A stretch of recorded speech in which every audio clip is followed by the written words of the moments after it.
Have you received a call from one of your grandchildren claiming that they're in trouble and they need money?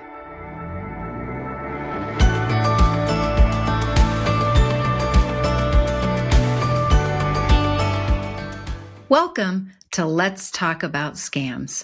I'm your host, Joyce Petrowski, founder of R.O.S.E Resources Outreach to Safeguard the Elderly. You can find more resources on our website at roseadvocacy.org. And on the homepage, you can scroll down and there'll be a big blue box where there's two options. You can sign up for our emailed newsletter, or you can sign up for our mailed newsletter, or you can sign up for both if you'd like. Today, we're going to talk about grandparent scams. And don't forget, you're going to want to talk to your loved ones about what you learned here today. We all get calls from our grandchildren from time to time, but this scam's been going on for a number of years. When the scammers first started doing this, they wouldn't know the names of your grandchildren. They would just call, hoping that you would say the name, and then they would pretend to be that grandchild. And then as time went on, scammers got a lot more smarter, and they started following social media pages, looking online. And it's pretty easy on the internet to find out the names of your grandchildren. And they can also find them in obituaries as well. When you have a loved one that passes away, there's a lot of information in the obituary. It'll list the surviving spouse, the surviving children and grandchildren, and the funeral home name and the town where the funeral home is. Lots of information. So social media, they can find information out about your grandchildren on social media, whether it's off of your page on social media, or maybe your grandchild's page, or your children's page, or maybe friends of yours, friends of your grandchildren. Just there's a big spider web effect on social media, and it's pretty easy to find a lot of information out there about different people. So whether it's on social media or it's on the internet someplace, it's out there. So then scammers started calling and pretending to be your grandkids, but this time they knew their names. So it made it all the more believable that, hey, maybe this was my grandchild on the other end. But then sometimes people would go, wait a minute, that doesn't sound like them. It's not my grandchild. So then fast forward to just in the last couple years with this artificial intelligence, what everybody calls AI. So the scammers only need a couple seconds of a voice recording of your grandchild, and they can make that voice recording say whatever they want it to say. So now the scammer has the name of your grandchild, and that voice sounds exactly like your grandchild. Makes it all the more scarier.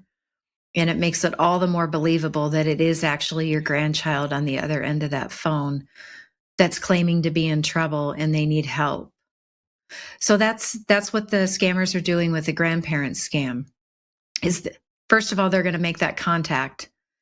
They're going to call you, and they're going to call you at times when you might not be thinking rationally. So maybe very early in the morning, very late at night, during the night, where you're just not thinking rationally. You might be overly tired. You might have just woken up, lots of different reasons.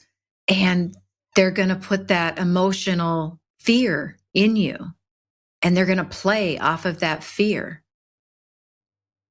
And then they give you those compelling reasons to get you to act. So what are those compelling reasons? Well, your grandchild is in trouble.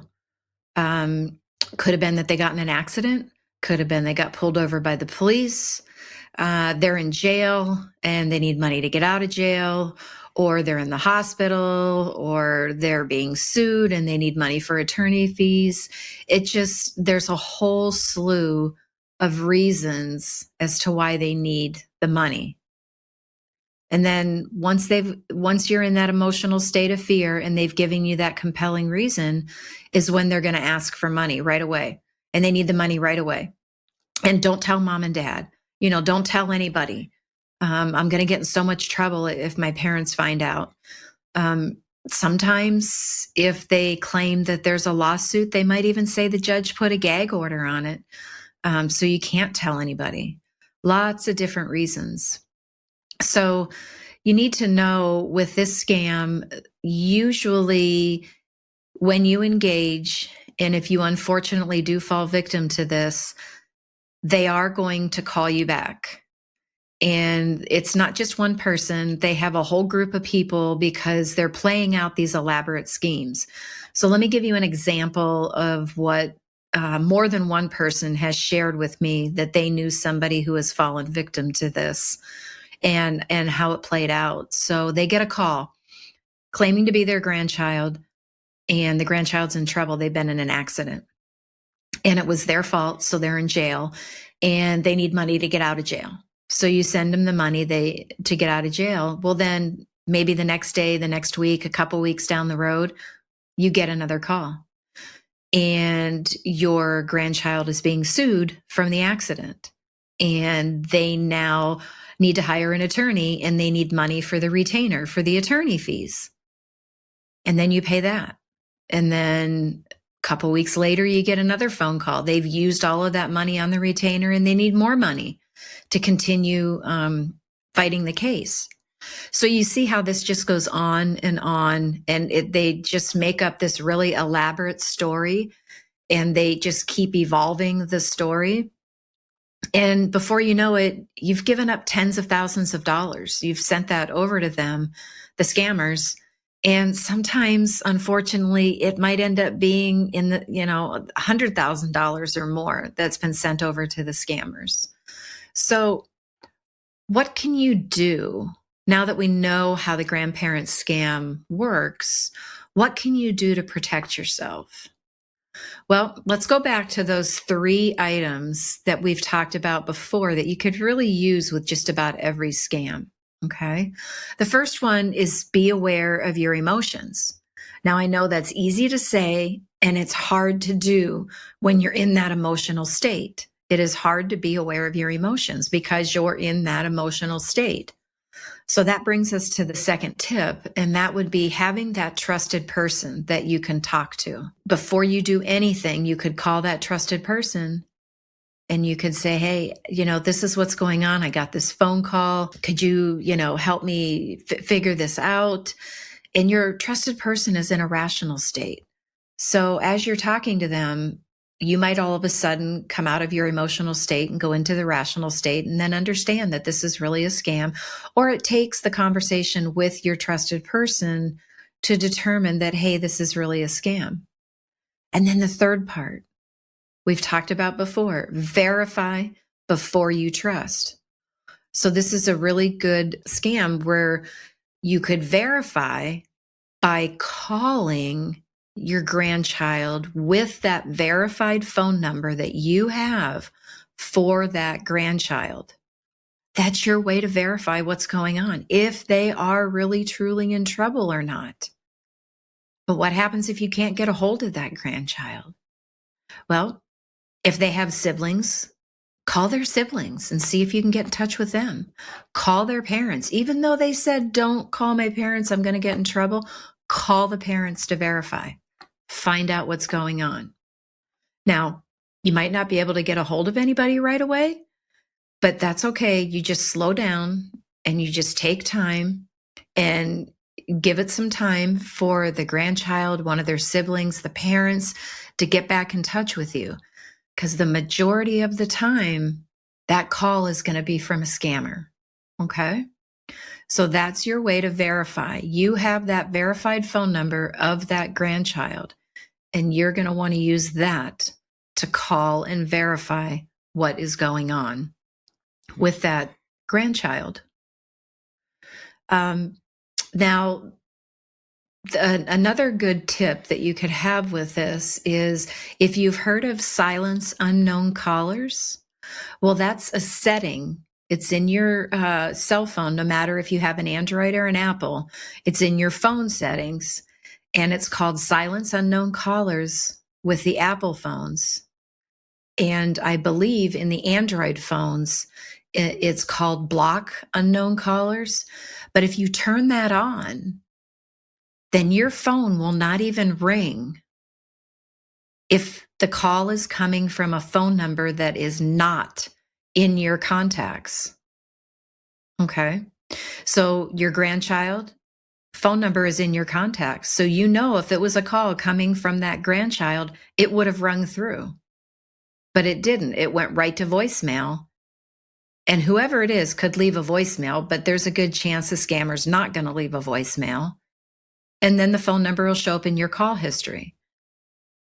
This could be very beneficial. There's also, there's some drawbacks with it. I've had some people tell me that they miss doctors' calls because, doctors' offices have, multiple back end lines that they call from. So you have to determine if this is something that you think will work for you.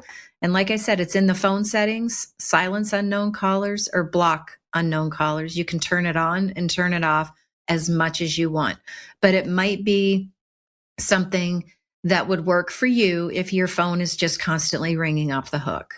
So let's look back at some tips. Awareness and understanding is the first step in being able to recognize a scam and protecting yourself and your hard-earned assets. Being aware that these scams are out there and understanding, you don't have to understand every little detail about it, but just understanding the basics about them can give you some information that might help you or that could help you determine what you're looking at, reading, the phone call you got is really a scam. But you always want to have that healthy skepticism. You want to question unexpected contacts. You want to have a healthy skepticism with that. You always want to question, why are these people calling me, emailing me, texting me, however they're contacting you? I don't know these people. Why are they doing this? And then that'll help you be less susceptible to these scams. But then you also want to make sure you have that trusted person.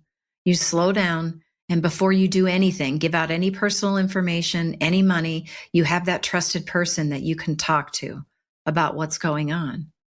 And then always verify the situation, verify who you're talking to, verify everything before you can even begin to trust what is going on.